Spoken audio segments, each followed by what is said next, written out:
Good morning. We are live for Comics and Coffee and Cliff with my special guest, John's Comics Without Kids. Yeah, exactly. Because they're going to be really mad at me when I wake them up this morning when I'm arguing with Cliff. It's going to be great. Let's begin.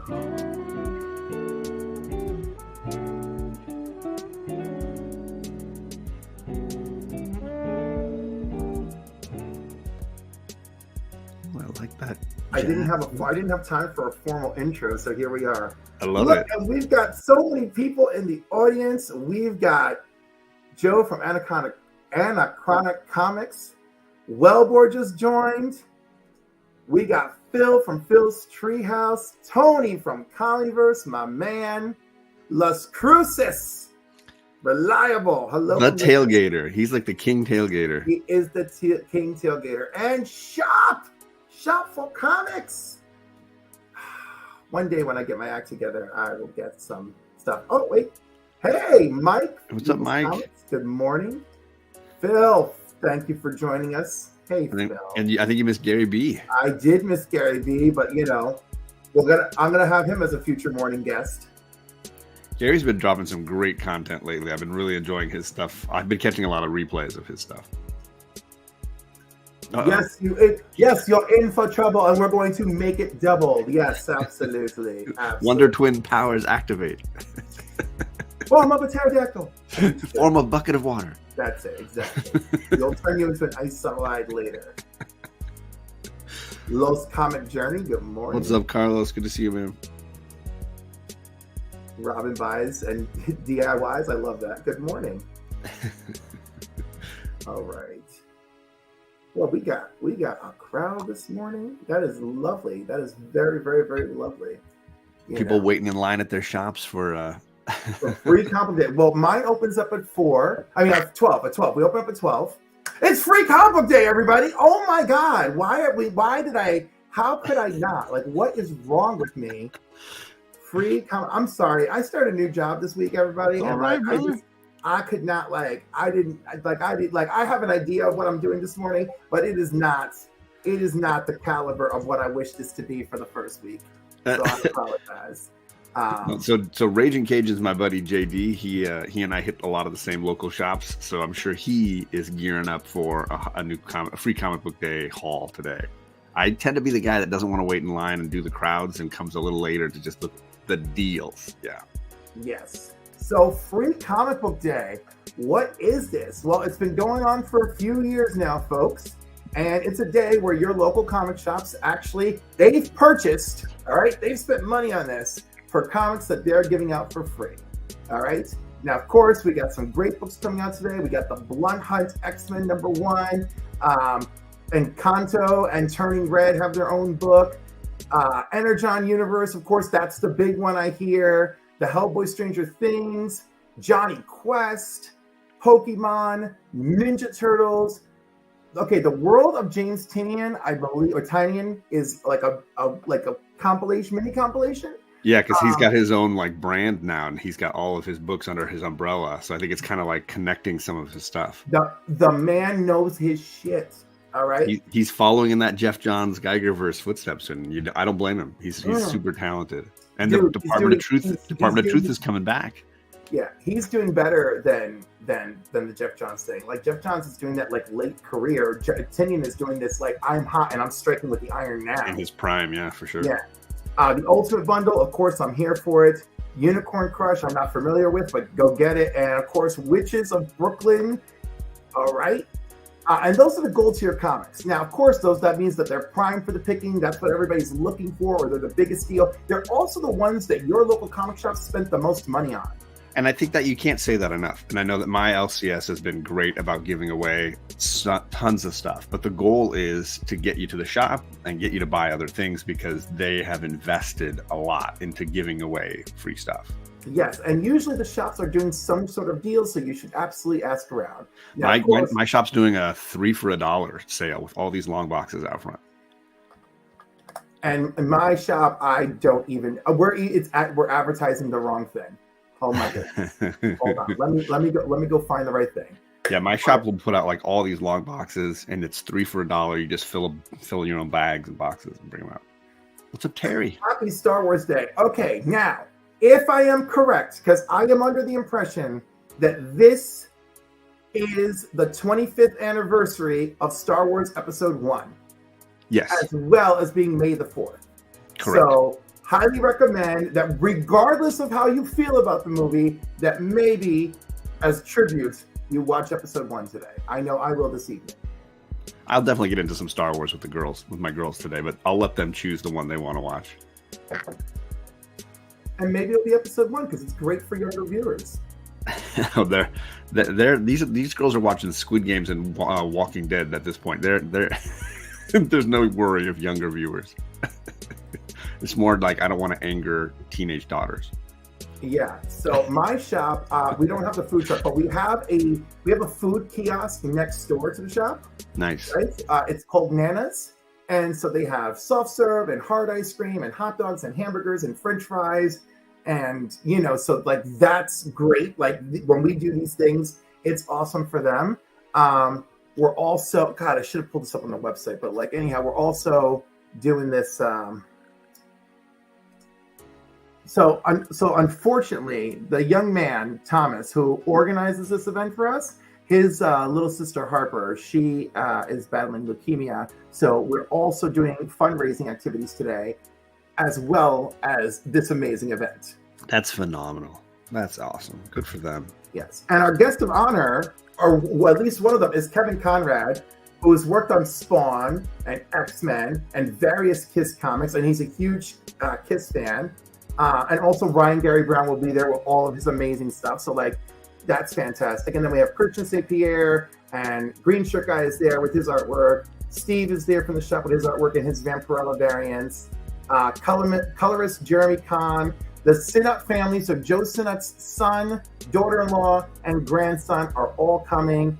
And of course, Joe's son, Mark, is an artist and his wife is an artist, but they still represent the catalog of works of Joe.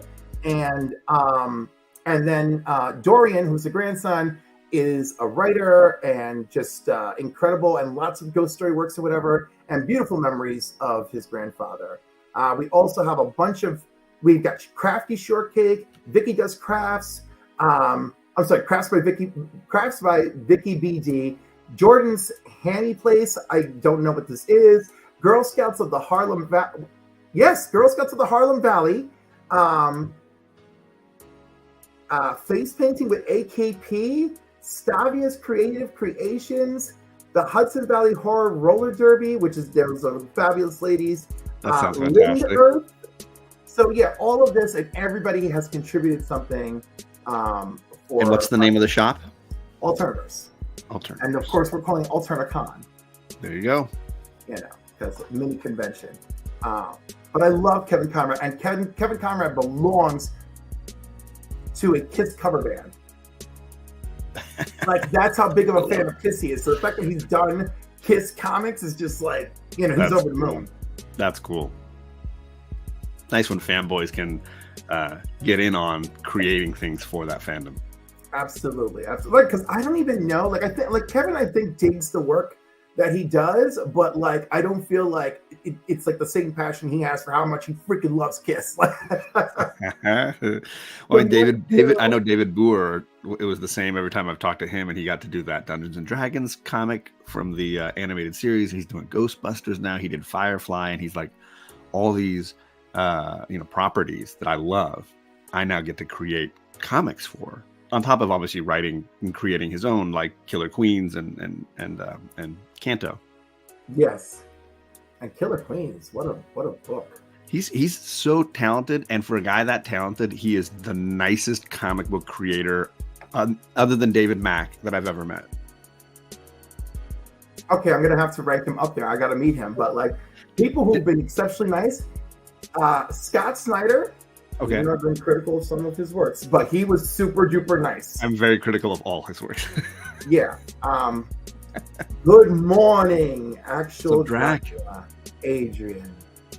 I love him so much. And then immediately, the night of the CBC announcement, he reignited the war.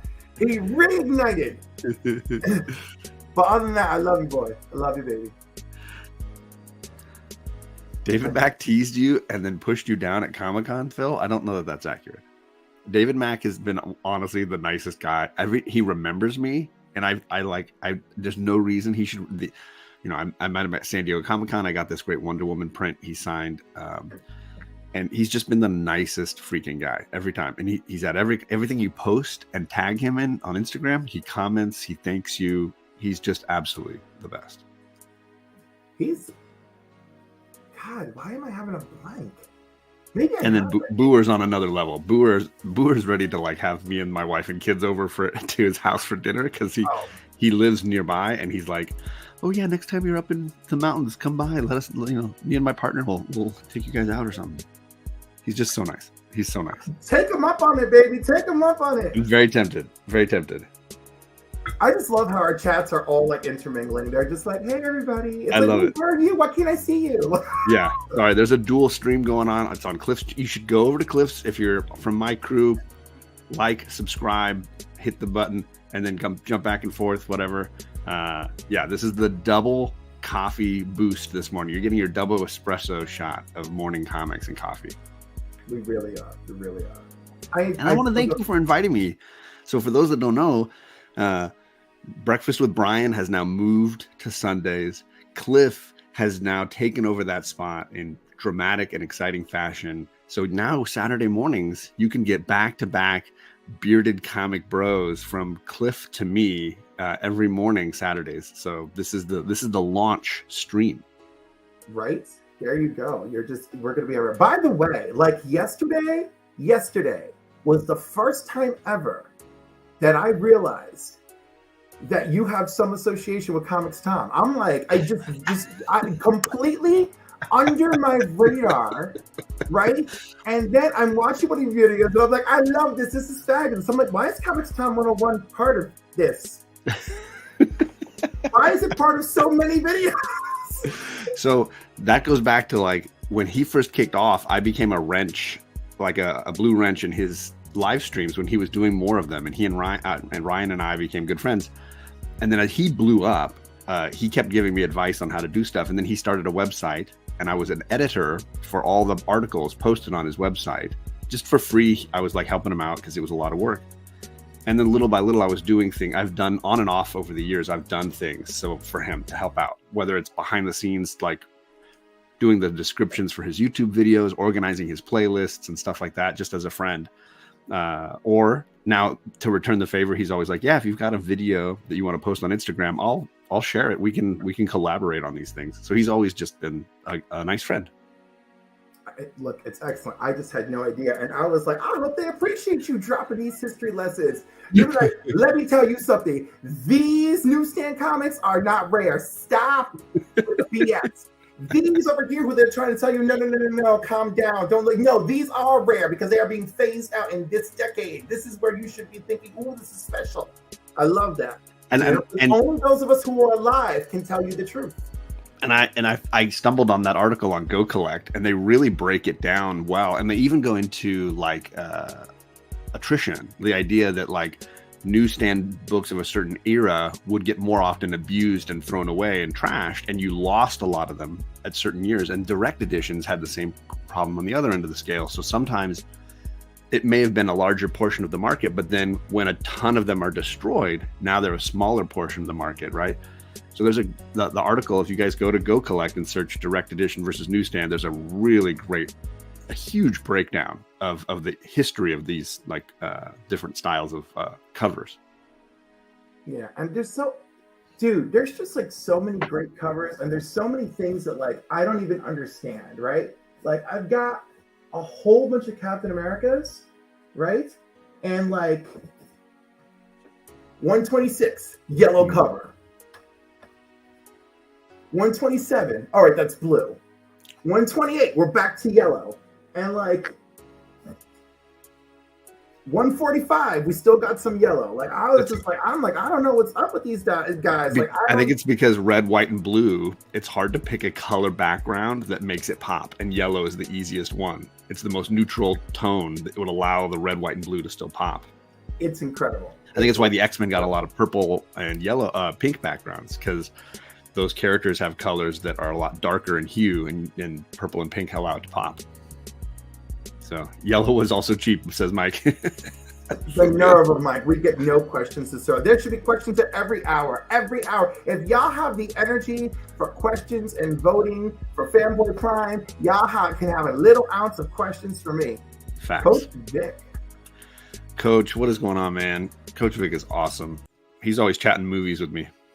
I mean, he's okay. I was gonna say, it's like, is he a coach you actually know in your personal life? I mean, I know him just from YouTube, but he's always talking movies with me. Whenever I post anything relating to movies, he's in the chat. He's in the comment section. I love you, baby. You know it.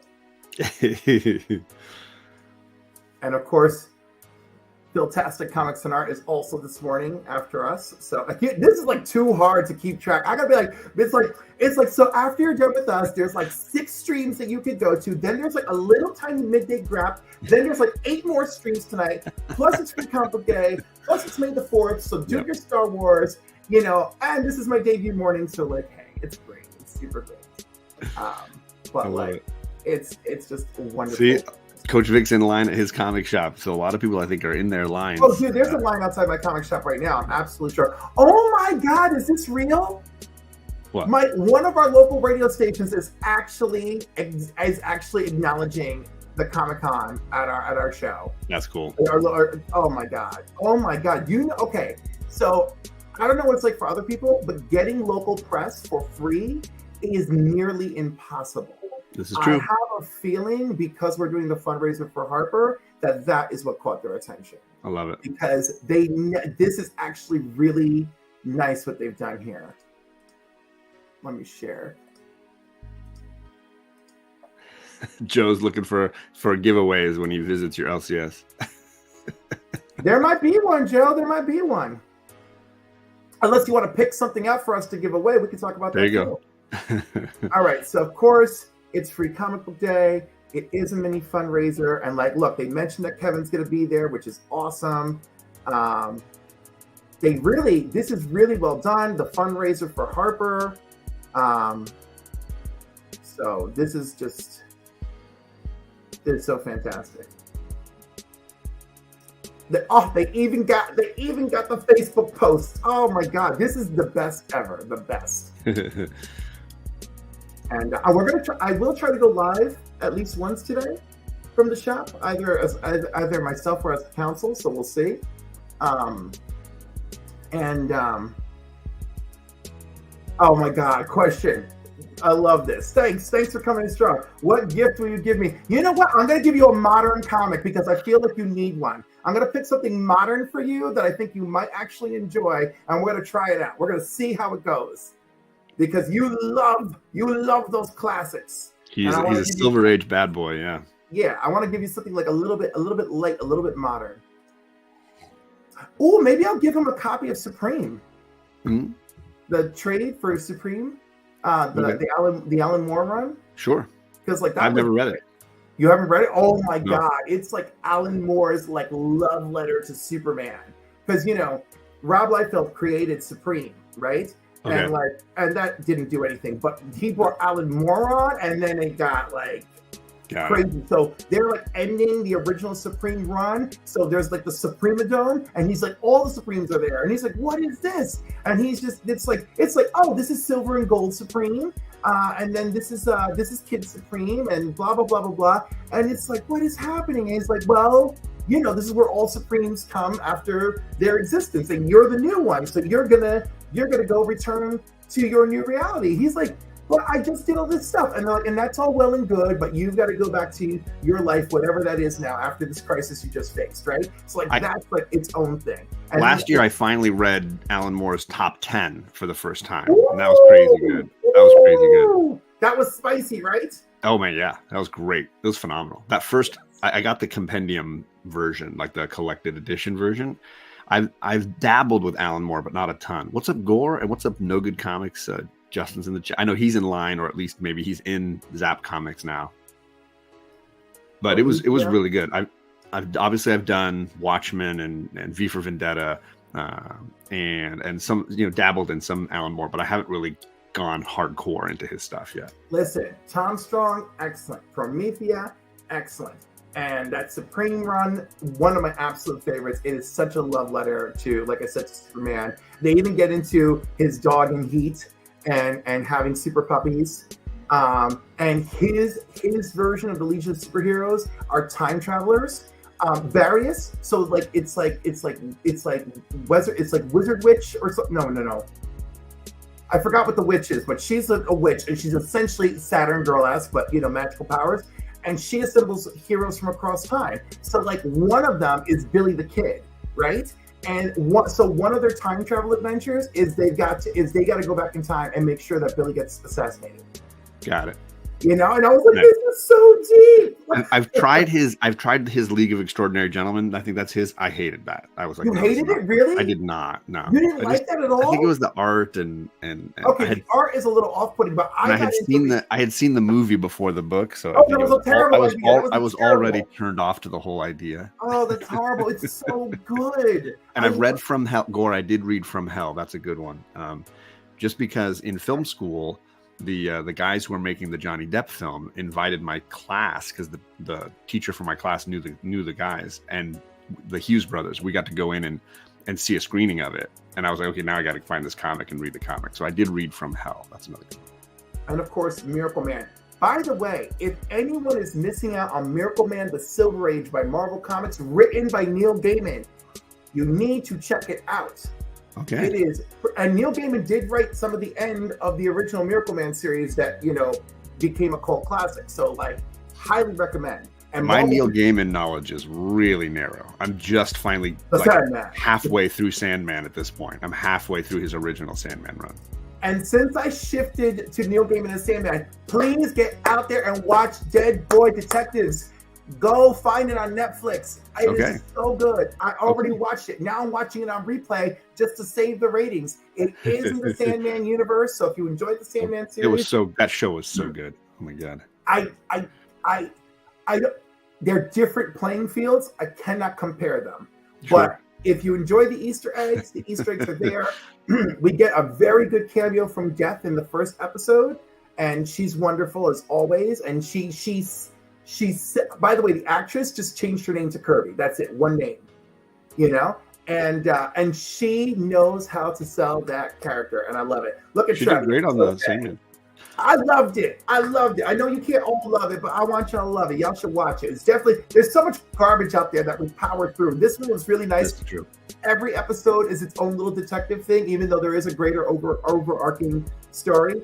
One of the characters, the night nurse, she's actually the same actress that played the night nurse on the Doom Patrol when the Dead Boy Detectives get started over there. Oh, wow. So there's crossovers to Doom Patrol, too. Nice. Right. So, no, and it bothers me because Dead Boy Detectives was going to be for HBO Max, so they set it up with David Tennant's son as one of the Dead Boy Detectives, and I was so excited because I already enjoyed what they had, and then, of course, it was moving to Netflix.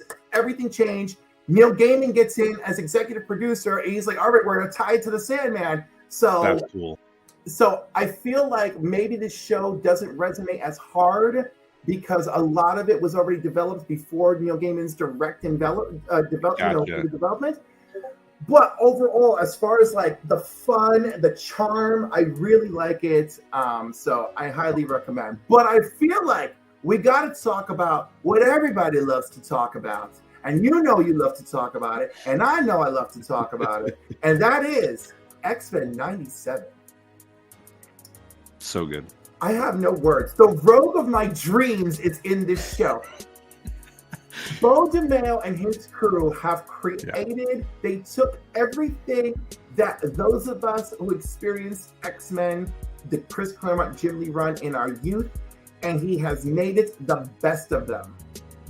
And things prior to and even after. I mean, he's taking elements of all X-Men history, but the core of it, Rogue being this badass powerhouse, which she usually is. It's just that as a powerhouse, people have trouble writing that. He wrote it so well here. Absolutely so well.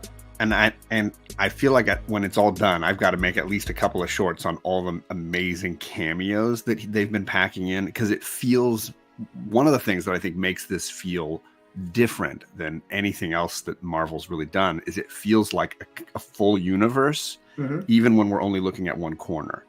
And moments like Doctor Doom popping up on that screen in the last episode was, I mean, it just seals the deal. The voice sounded good. He looked good, even for like 5 seconds on screen. It was so perfectly handled that I was just like, okay, yes, they've got it. Spider-Man can just flip through. He doesn't need to speak. He's here because it's all a connected universe. And I think that adds a ton. Yeah. This whole episode followed the rule of threes, right? The 3 summers working together. Yep. Right?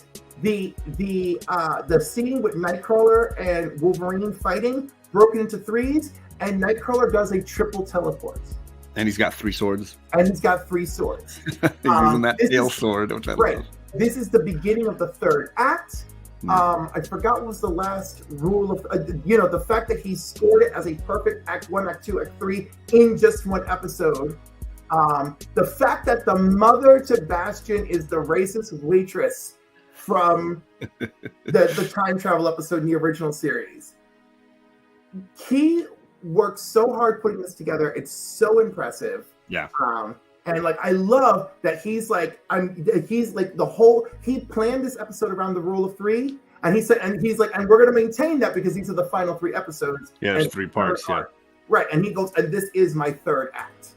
Right. I love it. And that makes sense that the 2nd act would be like a quiet episode, a raucous episode, a quiet episode.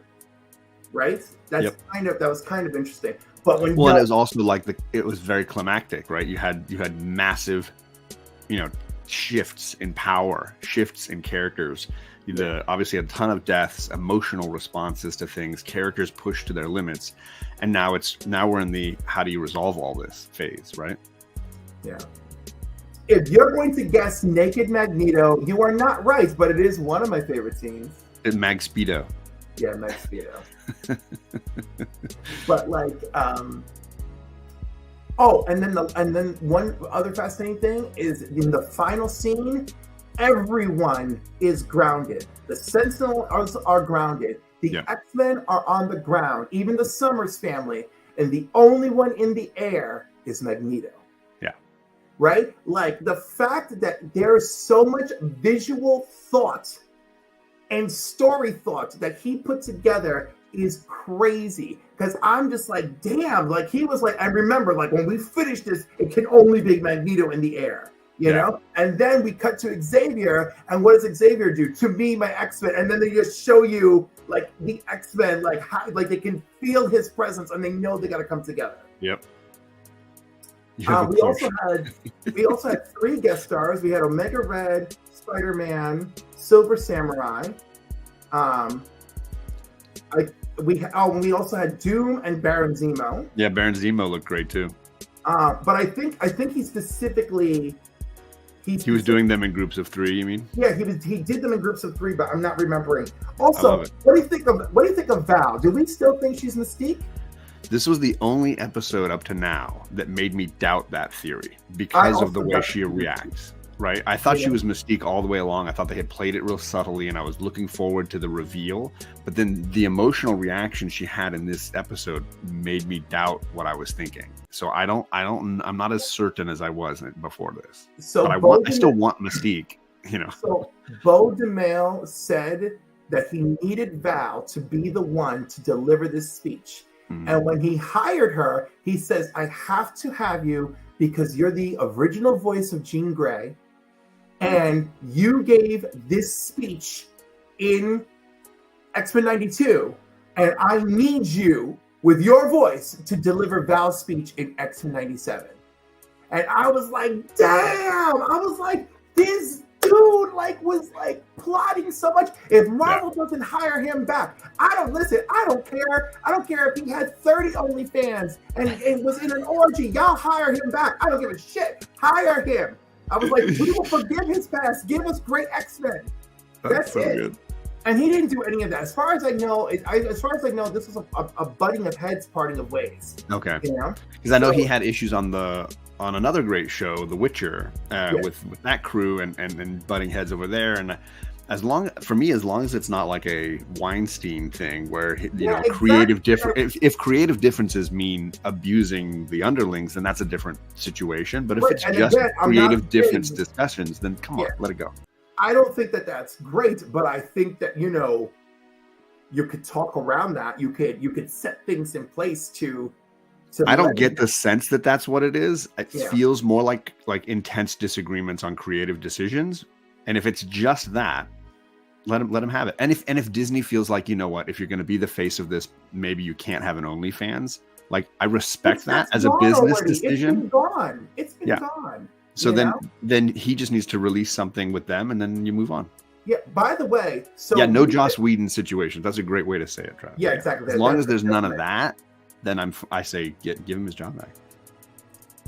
And for those that are worried about it, obviously, season 2 is already being animated, and he's already finished it, and he's already been paid for it. So that is a given. Season 2 will continue the same flow that we're getting here. It's season 3 that we're really discussing, because he had only been just cracking the surface of that, and that's when he was given the papers. And they already said that they want to do seasons 3 and 4 together. And I'm like, you need to hire the mastermind back. Exactly. Yeah, for sure. So I just dude, this was such a great episode. I also love, he even addressed fans in his comments where he said, for those of you who feel like that Wolverine has been missing out on the action, this episode is for you. And I was like, oh, damn. Yeah, they gave Wolverine and Nightcrawler, I think, a really great scene. Oh, absolutely. Battle. Really well done. Nightcrawler came into the show to be a spiritual center for the X-Men. And that is incredible, because I felt like that happened in the comics, but I never felt it landed too great with me, right? Once in a while it landed, but overall I was like, oh my God, we're doing so, Nightcrawler, you look like a demon, you're hanging out with Catholics, they keep shutting you up. This is bull crap, I'm like, but I love how they handle it in this series. I know that a lot of people were upset when they saw him in the opening credits the first time and he wasn't in the episode, and people were like, what is this shenanigans? I want to see Nightcrawler, and you just put him in the credits and then didn't use him. And I was like, no, this is clearly an intellectual creative choice. Be ready. And of course, it's paid off. He's been utilized beautifully. And I really I love that Cable straight up said, I've been trying to stop Genosha. What do you think I've been doing for 30 years? Right. And I love that, because it just verifies it is a set point, and this is not going to be some time travel multiverse bullcrap that we have to suffer, deal with, power through the consequences. Now, that does not mean that we will not see Gambit again. I believe it is quite possible that when we get through this story, if Apocalypse is in the background, they will use Gambit as the agent of death, and that's how we'll see Gambit next, and then the X-Men can save him from that fate, and then we'll have Gambit back. But it'll be steady, it will be earned, it will not be the cheap, we figured out how to time travel. It won't be that. No, it'll be more like the Archangel storyline from X Factor back in the day, or in the case of Gambit, he's actually been one of the Horsemen of Apocalypse, so it could be very much in keeping with those two storylines. Absolutely. My question is, what does this mean for Earth going forward? Because if we don't retcon, if we don't go back, if we don't time change, all the electronics on Earth, we've gone to the Dark Ages now. We have just an EMP just wiped out Earth. I mean, it is the 90s, but again, a lot of things can come back from it. It just takes a little time. Yeah, but I mean, we've basically, the impact that's going to have on Marvel's universe there on Earth is going to be massive. Did I cover enough for you, Joe? Oh my goodness! But I'm just so excited about X-Men '97. I just needed to talk about it. It's been great. It's gonna be sad. I'm gonna be sad when there's only 2 episodes left. I'm gonna be sad when it's over. I'm getting recommendations from friends of stuff I missed when I graduated high school, and there was apparently Wolverine and the X-Men. I hear is a great animated series I've never watched. So I've got to go and kind of sneak and find around all these other really great They're shows they're all on Disney Plus, including X-Men Evolution. which I haven't read. I haven't watched any of that either. Right, and X-Men Evolution, fun fact, first appearance of X-23. Oh, nice. Before she ever appeared in the comic, she appears there. That's fantastic. Yes. So of course, when she showed up in Nyx, it was like, what? That's a great question, Tony. I don't know if it impacted his robot arm and eye or any of that kind of stuff. The EMP, it'd be interesting to see which mutant characters, which villains, which characters. Cable is from the future, and he's got a techno-organic virus inside him. There is no EMP that's going to slow him down. Did Iron Man just crash to Earth and die in the middle of the Iron Man also, Tony would also have EMP protection in the armor. Because, Fingers crossed. No, we don't need another Rhodey crashing to Earth moment. Could you imagine if that's what they had in store for us for X-Men 97? They're like, meanwhile, at the Avengers campus, Tony! Just Iron Men falling from the sky. Yeah, and then you see Thor swoop in and grab him, just to put us at ease. Right. I love it. Again, Machine Man is from an alternate future. So he could be okay. Machine Man is from the world of 2001: A Space Odyssey. Any writer can write out of any situation, but will they is the question. What do we get? What information will we get in the next episode about the impact this has across the animated universe? Oh, I'm sure it's going to be devastating because, of course, and it repositions Magneto as a threat, but it's kind of like he just said we're going to war, you know. But how do you go to war with somebody who just knocked out all the power? And you want another thing that was amazing, right? Magneto, what he did, in case you forgot, which was part of the 2-part episode with Asteroid M, right? He connected to the Earth's polarity. Okay. So remember how he almost died in that 2-parter, and then when he fell to Earth, he connected with the Earth's electromagnetic field, and then it restored him, and he went back and kicked ass? That is what he did here. This was a throwback to hey, remember he can do that shit? So That's what we saw here, and then he just brought it to the whole planet. What's up, Kenneth and Ryan? How you guys doing? Good morning. And good morning. The question is what are we connecting for to these last 2 issues or episodes? I've heard a lot of people suggesting they think we're getting an Onslaught story, that's where this is going. That the final because we now have Xavier, we now have Magneto, and we had a Magneto that was trying to be better, and that Magneto was a result in the comics of Xavier pushing the bad out of his mind. Exactly. So is it possible that that's where we're heading? I mean, it seems likely, but I don't want to. I could be okay with it. I could be okay with it. Oh, I'd be pumped on it. Well, Onslaught is not one of my favorite villains or stories. But I think Bo's been great about taking he's taking everything and reformulating it and giving us the best iteration. Dude, the respect that he gave Madeline Pryor is insane. Insane. You know? I hope we get more Goblin Queen stuff later, but I'm happy with what we got. Everything is pointing to her being dead, including that moment she shared with Jean where all of her memories are now Jean's memories. Yeah. Which is kind of neat because it seems like Jean's memories are completely restored, but now they include Madeline's. Yeah. Which streamlines that story that was a little sloppy in the comics for sure.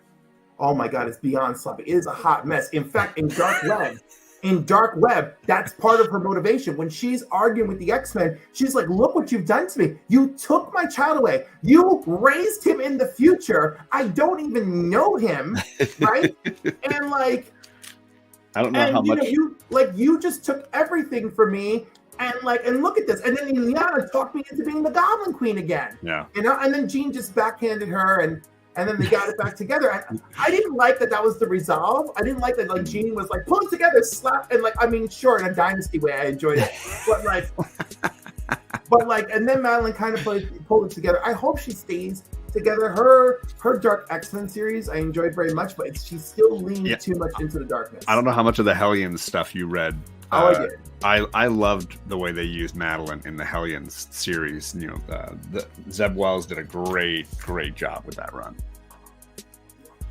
Well, I don't think we're going to get Onslaught. I think they're going to set up Onslaught for maybe the next season. That makes sense. Yeah, for the next season, because Remy Q. So for the next season, we can just have the build up. You know, like I would like, because I thought a lot of things happened very fast, but they did build us up to Bastion, right? Yes. Because episode 5 is he's coming, and I'm like, ooh, you know, so like I knew, and of course I assumed it was Bastion. What's up, Daryl from Read Your Comics? I mean, sure. Yeah, I think Claremont was just trying to figure it out as he was going along, and I think it's nice in retrospect to be able to take something like that and condense it and streamline it and make it something more functional. Look at this smooth ass, sexy motherfucker Canadian. Just slip it in here. Reverend Bleeker. Good morning, Bleak. Did you? Oh my God! He posted a picture from his young days. Oh my Lord! Oh!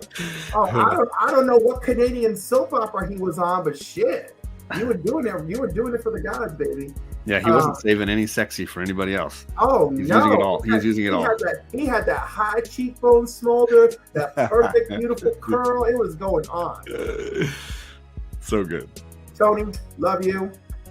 Thank you. Tony's great. I'm not sure. He's great. Tonight, but I don't know what hugely knowledgeable, massively knowledgeable guy too. He is, especially about Transformers. Did you see me quiz him on one episode of Transformers? And he knew that shit. He was ready. Yeah, no plan. That was so great. So great. My goodness. All right. So I asked that was great. Thank you for the X-Men 97 chat, because I feel like I always want to be respectful of people who haven't watched it yet. It's hard to know how far you can go. Listen, I said I'm going to talk about X-Men 97. People know that is the time to run. Run. Ooh, that's very possible. The Wolverine.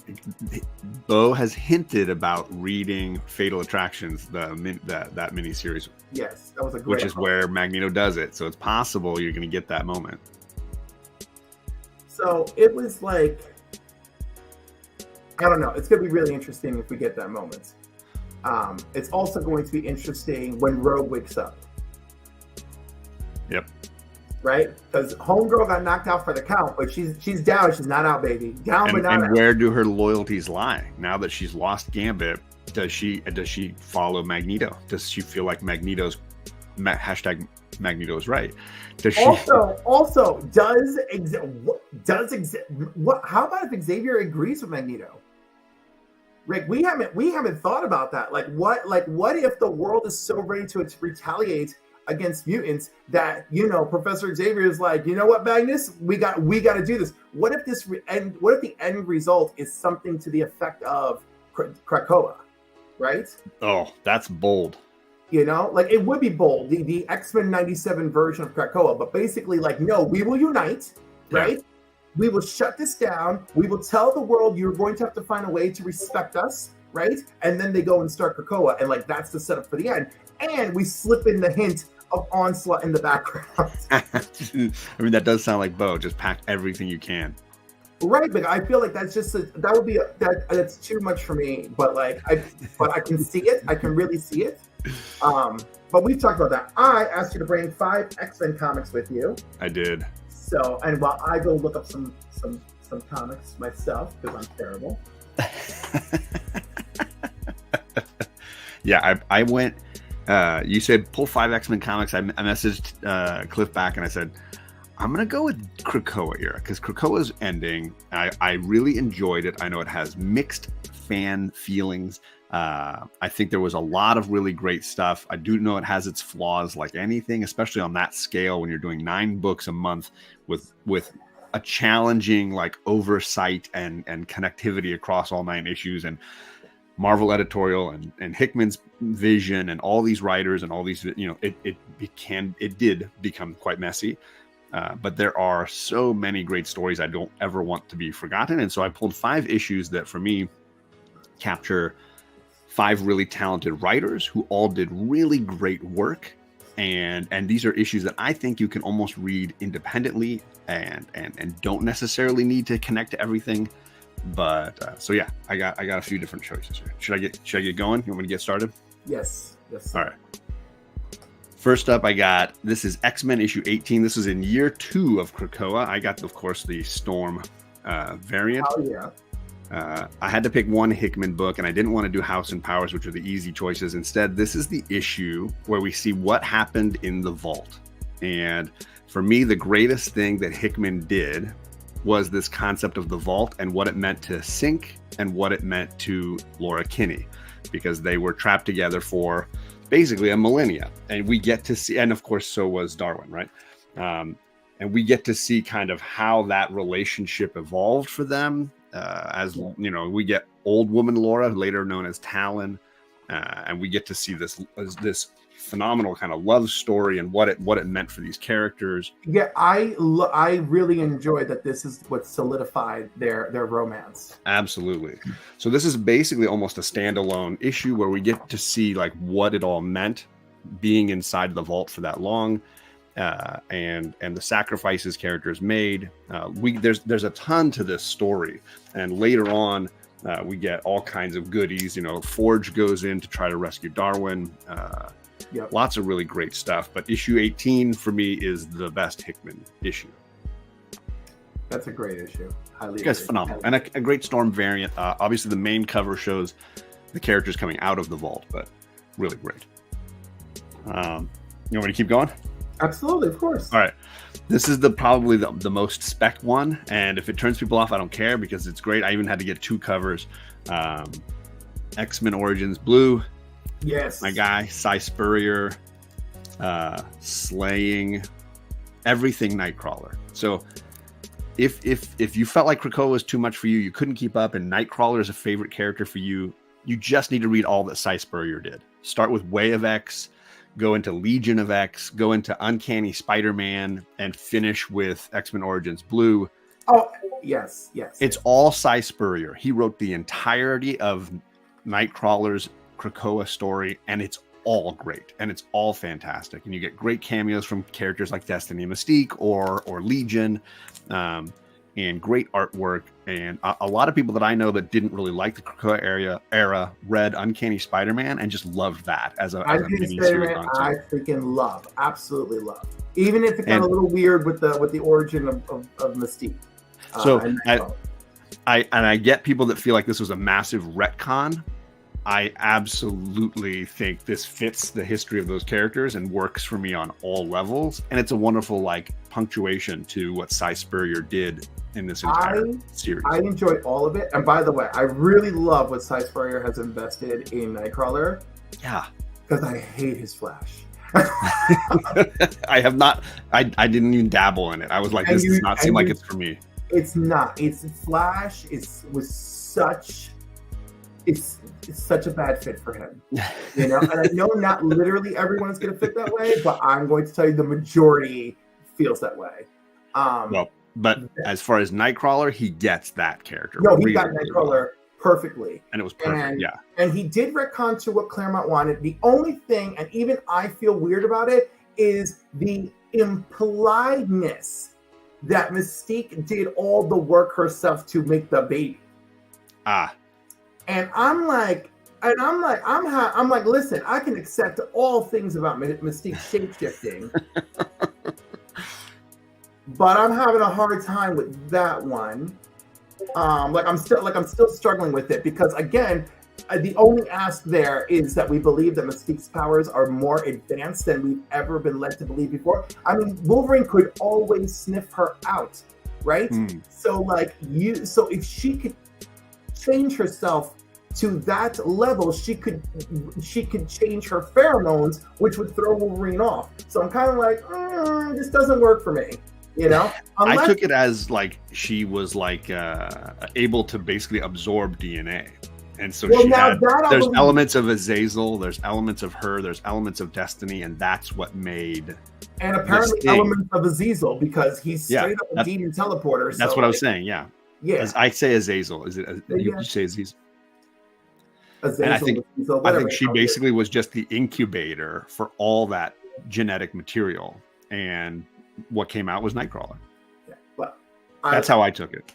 I'm with it. I like your explanation better. All right, I'm gonna go to the. Sorry. We got Lady Fantastic. What's up, Caroline? Caroline's amazing. She's awesome. She's one of the best.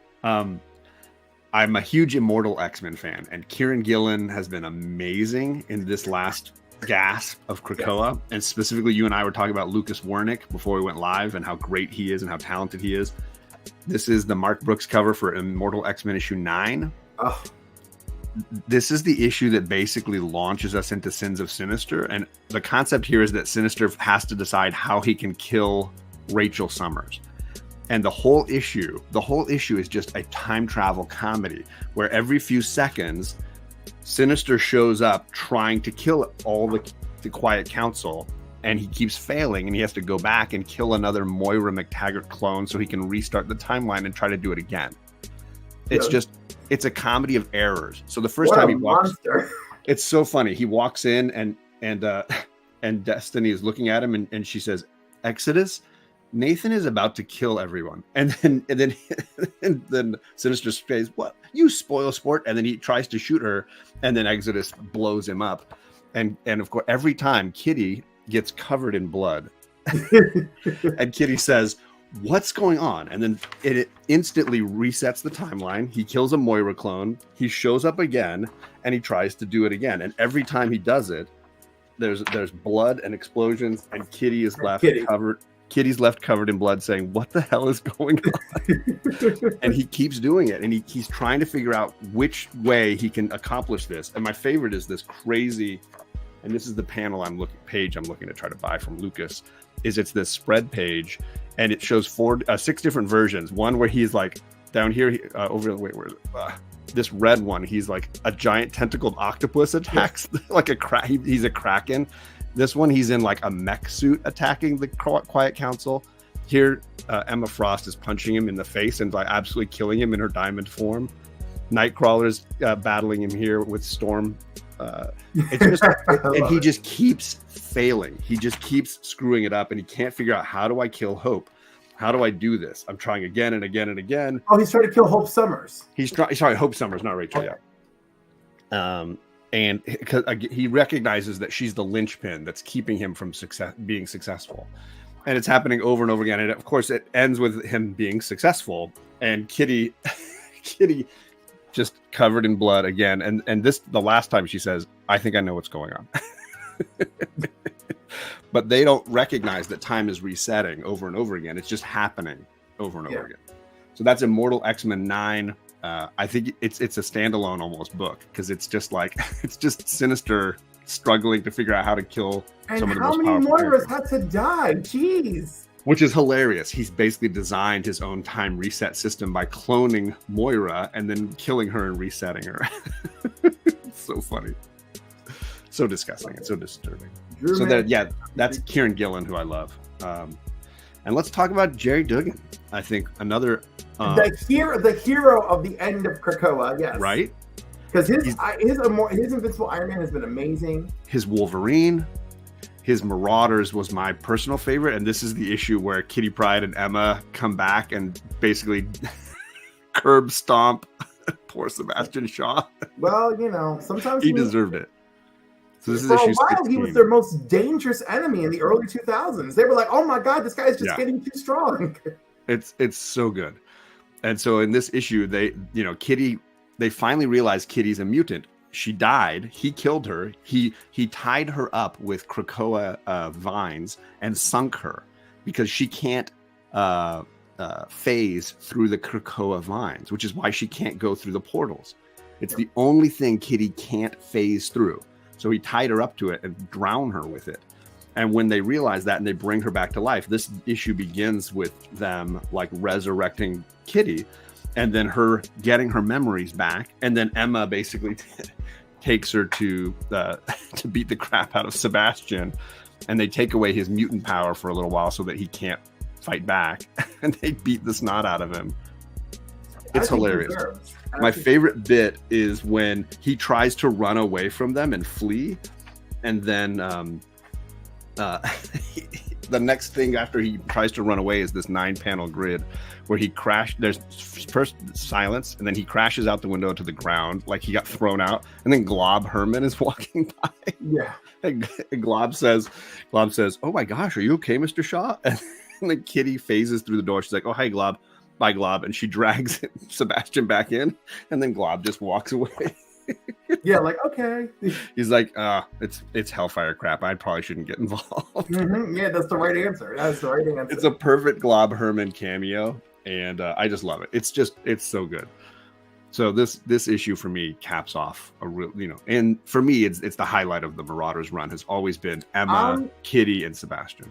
Yeah, I am so. First of all, they got carried away with the Emma Kitty United front because let's not forget, back in 2006, she was like, "Girl, why are you here? Yeah. You tried to kill us multiple times." And then like this year, they gave us some crap with like, I often think that I should have gone with you instead of Xavier. I was like, "Shut the hell up, Catherine Pride. This is not my Kitty. This is not my Kitty. My Kitty would be like, bitch, you tried to kill us multiple times, multiple times." I was like, "Don't you ever forget it. You want to forgive her, Kitty Pride? I will allow you to forgive her, but don't give me this line of, I often thought about." No, you didn't.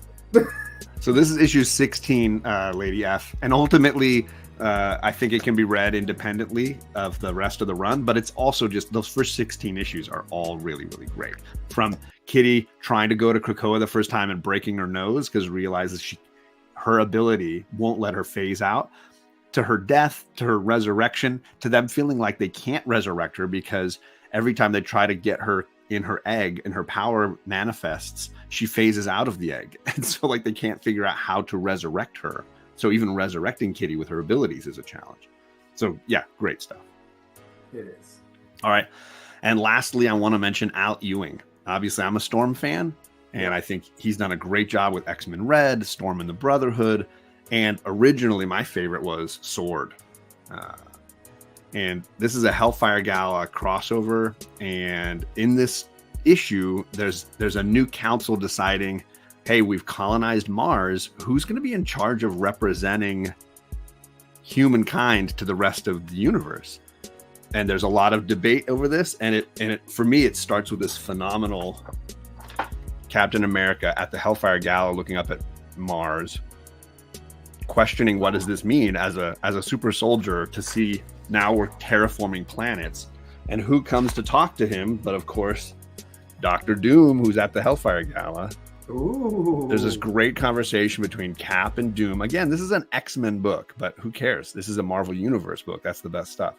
And Doom is basically saying, look, I should represent the world to the universe. Like I should be the person that represents us.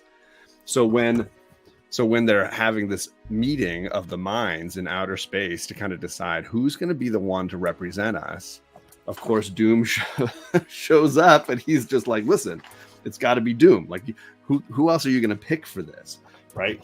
He rolls in as Doom only would, with this like amazing background of like, yes, it's me. Like, this is ridiculous. And then just as he's getting going, you see this down here in the corner, this hand comes through this portal, and you get what is for me the greatest spread page.